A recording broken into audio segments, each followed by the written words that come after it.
जवळून बघितलेला आहे। तिथे राज्यातील अनेक भागात पावसानं पाठ फिरवल्यानं शेतकऱ्यांवर मोठं संकट उभं राहिलं। परभणीमध्ये एका शेतकऱ्यावर तब्बल 18 एकरवरील सोयाबीनवर रोटावेटर फिरवण्याची वेळ आली। लाखो रुपये खर्च करून केलेली पेरणी वाया गेल्यानं शेतकरी मोठ्या संकटात सापडला।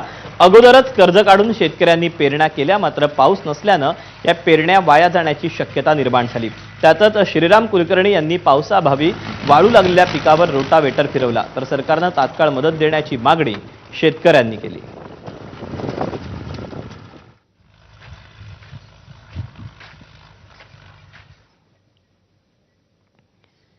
राज्यामध्ये सध्या बोगस बियाणांचा प्रश्न ऐरणीवर आलाय। अशातच अमरावतीमध्ये आज आमदार बच्चू कडूंचा जनता दरबार पार पडला।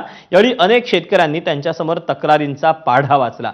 एकट्या अमरावती जिल्ह्यात सोयाबीन न उगवल्याच्या 600 पेक्षा जास्त तक्रारी प्राप्त झाल्यानं बच्चू कडू आक्रमक झाले। बोगस बियाणांसाठी केंद्रीय कृषी मंत्र्यांनी कायदा करणं गरजेचं असल्याचं आमदार बच्चू कडूंनी यावेळी म्हटलं। मुख्यमंत्र्यांनी सांगितलं डीबीडीसीतून आम्ही बियाणं देऊ। आता बियाणं दिल्यानं चालणार आहे का? फक्त तुम्हाला त्यांना पेरणी गिरणीचा खर्च पण द्यावा लागेल, दुबारा पेरणी करावं लागतं त्याला, आणि नाही साधलं तर त्याचा वर्षभराचा उत्पन्नासहित त्याला पैसे दिले पाहिजे। कायदा नसेल तर कायदा केला पाहिजे।